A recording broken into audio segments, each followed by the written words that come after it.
Hello, lovely people, and welcome back. Now, today, we're going to go over prison breaks, or a D&D prison break.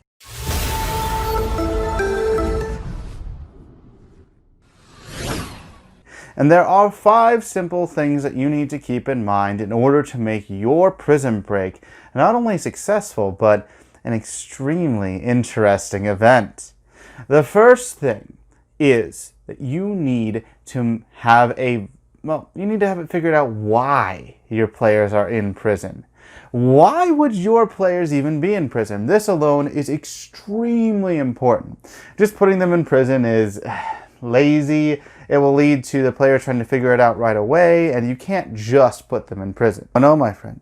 You need to have a reason why. And this reason should be somewhat similar for the entire group. You don't want to have a person say, well, I was in prison for being wrongfully accused from this white-collar crime. This other person, I was just arrested for shoplifting. And then another person that, I was arrested for a serial murder of 30 bodies. Like that is a massive tone shift between the players and a huge disconnect. Why would these people who had a small shoplifting crime, just a minor issue comparatively, and someone who has been wrongfully accused, or at least they believe and are touting that they're wrongfully accused, work with this person who's murdered 30 plus people?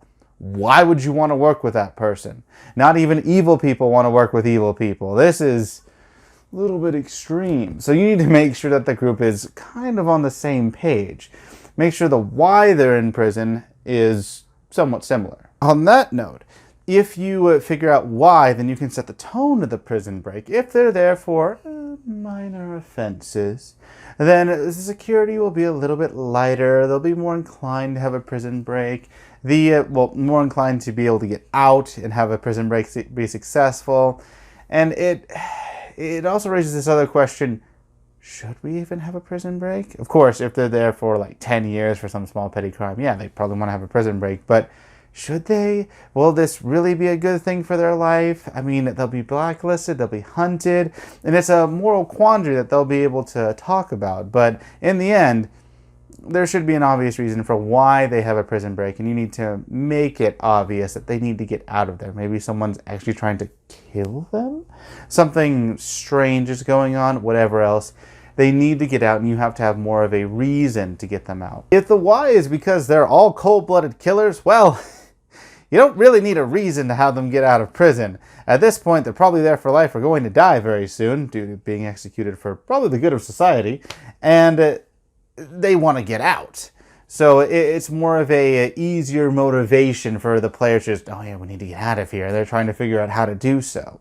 In addition to that, the why will dictate the tone of the setting, not only how they'll go about the entire prison break, how much you have to put into an effort to give a reason for a prison break, the security, the layout, the environment, everything is just dictated right off the bat into why your players are in a prison break, or why your players are in prison. So you really need to consider why your players are in prison before anything else. Now, the second part of a good prison break is to plan the escape. Now, you can't just say that, oh, you're all in prison and you need to find a way out and have nothing planned. They say, go from there, you all need to figure it out. Because, well, some players can be creative and some DMs can just go along with whatever else. Even if you can do that as a DM, that's generally bad to not have anything planned. You need to have some methods that they can get out. You could say that maybe this guard's corrupt and you could buy them off. Maybe you could find a way to get access to that good bit of gold coins in order to buy off these security guards. Maybe your players have some access to funds coming in from the outside for that corruption purpose, or even you could make it so that they have access to get items from the outside. Let's say a shank, whatever else, something small, even possibly a wand of magic missiles. What? Well, you might be able to make this interesting underground contraband go. You can make it so that the players have to do favors for other inmates. You could make it so that the planning for the prison break will take some time, and you should give your players time to do so. and just the planning itself, getting the plan in motion, which is probably the vast majority of what the prison break is going to be, is something that should be a little bit intricate. And honestly, you can make almost an entire campaign of trying to break out of prison at this point, or just a nice little short one-shot. So make sure that you have at least ideas and avenues for your players to pursue. A corrupted guard, yeah, that's fine. Getting extra contraband from something else, that's fine. Maybe another player's found out that the cell that they're in has an opening and that the other players are trying to make it so that they can get to this player's cell in order to escape. Something needs to be done for the planning in order to work. Now that you've planned, we are at a third point. You need to escape. Now, the escape is generally the climax of a prison break. This is when everything gets hectic. You get all the rolls going, you get the tension going. Will we escape? Will we break out of prison? After all, this is a prison break. This is kind of the whole point of it. And the escape is generally where most DMs have an easier time planning it out and doing it, or actually executing it. Because escaping is what's in the forefront of your mind. You have this idea of, oh yeah, you're going to go through that and make your rolls, do your stealth check, bring everything together, and it's pretty easy. Usually the escape is not, if done well, if done successfully, which of course with players is half the time, is not going to be a big event right away for the guards. And it means that the players will be able to get a little bit more of a head start. As for the players who fail their stealth and everything else and get caught, well, it's going to make the next section a lot harder, and it's going to make the climactic events continue. And that means that the escape is not finished when your players leave prison. I know, I just talked about how they'll be pursued. Well, this is going to be a bit interesting. Of course, no prison would be okay with, oh, a prisoner has escaped, sir. What do we want to do? Let's just eat. Let's just drink tea. Whatever else. They're not going to do that. They're going to go after them because their reputation is at stake. If a group of 4, 5, or 6 prisoners escape, why wouldn't the other prisoners think they could escape? This is very bad for the prison, so they're going to pursue the players.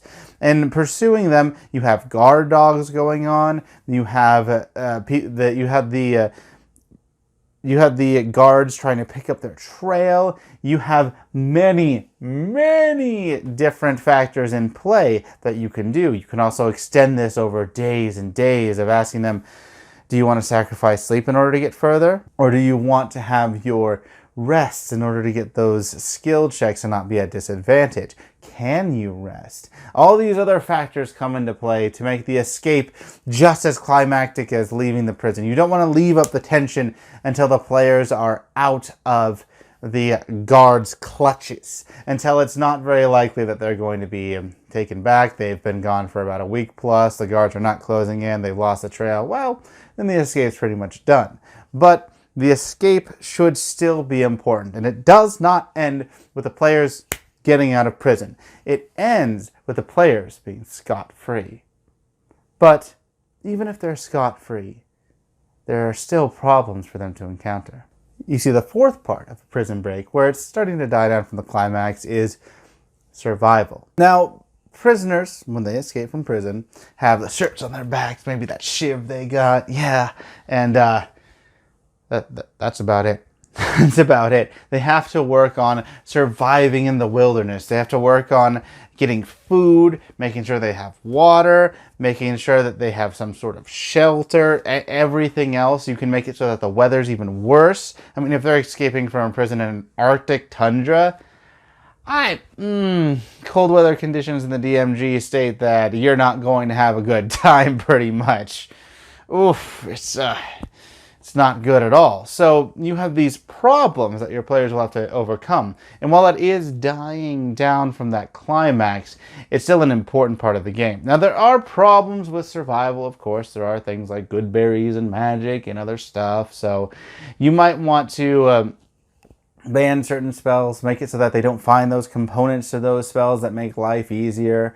You will have to consider the spells available to your party, of course. But survival is generally oof, a really big problem, since most prisons are not set in the most hospitable of environments that encourage escape. And after all that effort that your players have done, after surviving the harsh wilderness, from escaping the prison to the planning and everything else, and the setting that was, well, why they were in prison to dictate kind of how difficult it is to escape, the players have to live with the consequences. This is kind of the epilogue that keeps persisting throughout the entire game, or it can be wrapped up right away if it's a one-shot.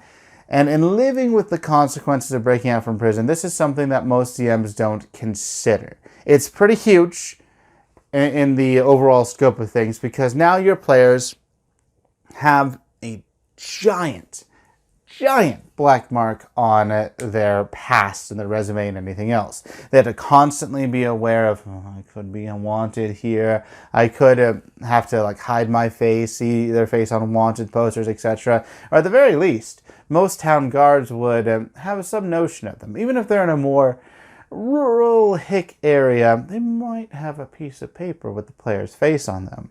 And this makes it so that if you are continuing a campaign, the players will have this constant black mark. They could have others trying to go after them, bounty hunters after all, since your players did definitely break the law and escape from a prison, which made it so that they're not going to get just sentences. I mean, most players are able to get a bounty for other evil characters. Why not have a bounty for your players? You can make this black mark be on them consistently throughout the entirety of their adventure and make it an integral part of your entire campaign. Maybe even have them take down that corrupt government that put them in prison. Because after all, it's not their fault they were in prison. At least they could see it that way. For a small one-shot, well, in these instances, you should give an epilogue and try to ask what the players wanted to do with their characters, and make sure that they probably don't have an easy life, or at least a good ending. Because if they say that, oh, I want to go into a city and I want to become a noble, well, that's not going to happen, most likely because of this huge black mark. So you can take this into account into a short epilogue as well, but the prison break should have lasting consequences on your players and in your game. So those are 5 things to consider for a prison break in D&D. We broke it down to a simple formula for you to keep things in mind in order to make an amazing prison break for you and your players that neither side will ever forget. Now, don't forget to like and subscribe this video for more content, and keep rolling.